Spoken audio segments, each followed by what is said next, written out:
Hello, my name is Kyle again, and I'm going to teach you how to do African cichlid water change, and I do got a random light timer. I'm going to explain that later. But first I'm going to start with doing strip test.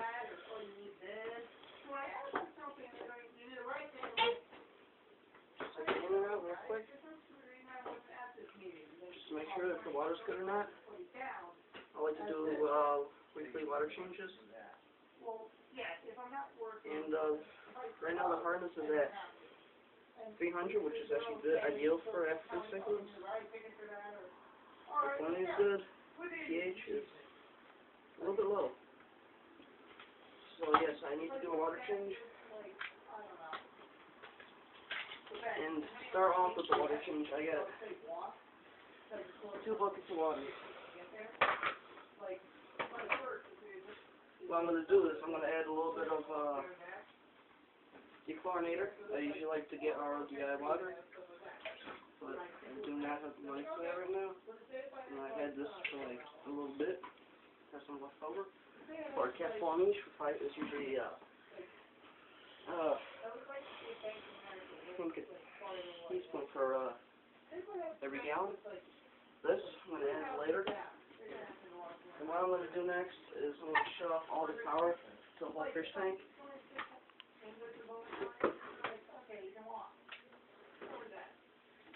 I'm going to disconnect the filter for a little bit. I'm not going to clean it, it's just a water flow. And I'll put my glasses because I can't see shit. And I'm going to siphon some water up into a 5-gallon pail. 5-gallon pail right here. What I like to do is first, before I siphon water up, I'm going to have to find another 5-gallon pail. Take out all the rocks, all the decorations.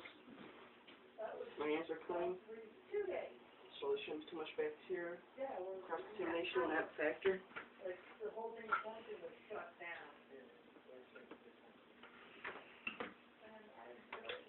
I'm going to take out every single rock, so I have to try and demonstrate this as quick as possible.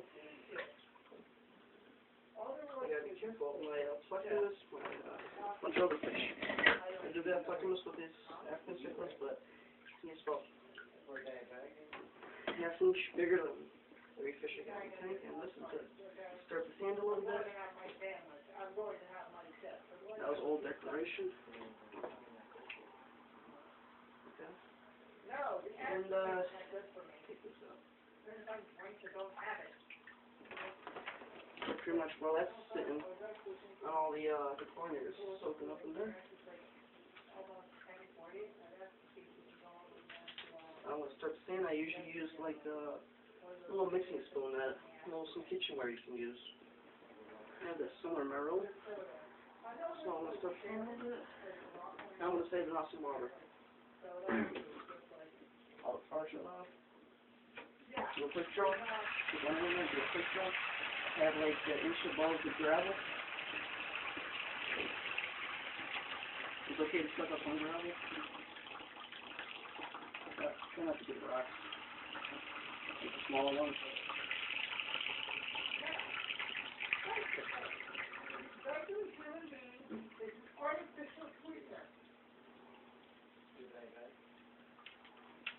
That's by liver failure. That's one bucket down. That's actually, technically, it's only supposed to do a 10% water change. 10% of 30-gallon tank would be 3 gallons. Yes. Since I'm going to mix this water around a little bit, I have a plethora of supplies. This is like I said. Mix it around. Got chlorinator to dissolve in the water to get all the chemicals out.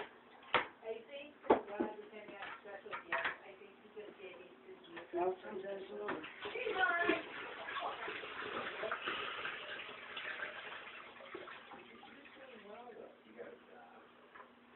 The filter, hopefully we'll get most of that. The reason why I have a second bucket is evaporation. The evaporation. I usually like to keep it full. Both buckets full. To the brim. Because you never know how much water you need. More enough water, it's actually better.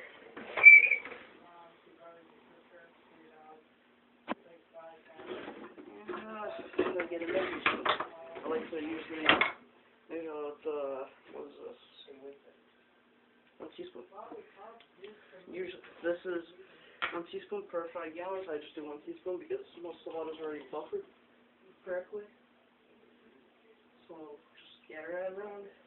Filter it, mix that all in. And as with the Malawi cichlid lake buffer, like I said on the first video, I got that Dr. Foster's Smith, mixed African cichlid lake salt. Do a half teaspoon of this for Malawi cichlid.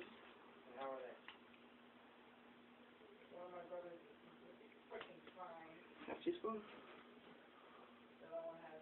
Make sure it gets more. And make sure all your equipment's nice and dry, which it should be. My lighting is dry. Kind of just a little bit.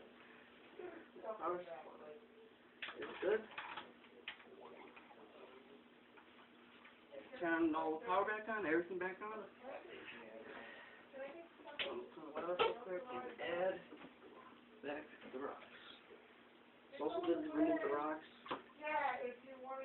Just in case, like, you want to redecorate your tank, redesign it, move all the decorations around, do a different design. That's good. And I need to buy more sand or actually push holes back.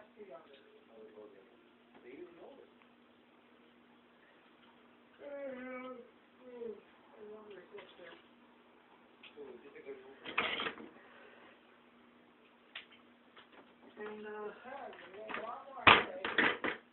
after you're done, rearrange the decorations to the order that you like. Turn on the light, whatever you need to do. I like to feed my fish after because I get stressed out and helps them recuperate. Feeding them, but not too much. Overfeeding will always be bad for the fish. My method of madness for as soon as I'm done cleaning the tank, or like 5 minutes after I'm done cleaning the tank, would be the fact that it helps me recuperate, as in helps me acclimate back to the new water that I just put in. Helps me acclimate to that faster, because to me they seem like more, if they eat, they just seem more at peace instead of, because when they're stressed out they like to fight. So they're more docile when you feed them, just the right amount. And a little bit, I'm going to clean that. Gonna have to run the filter. I'm gonna have to switch the fan back around so the filter can get the rest. I kind of did a half-assed job.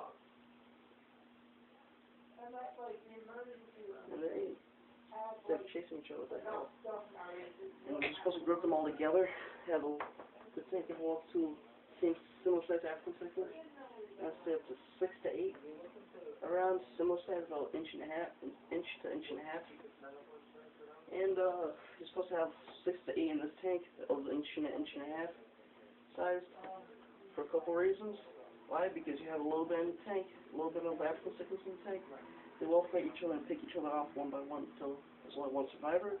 Where if you have a lot of them in the tank, they all say, hey, well, I'm not going to fight you because if I get injured, if I fail and I get injured, then some of the other fish is going to go up against me and kill me and eat me.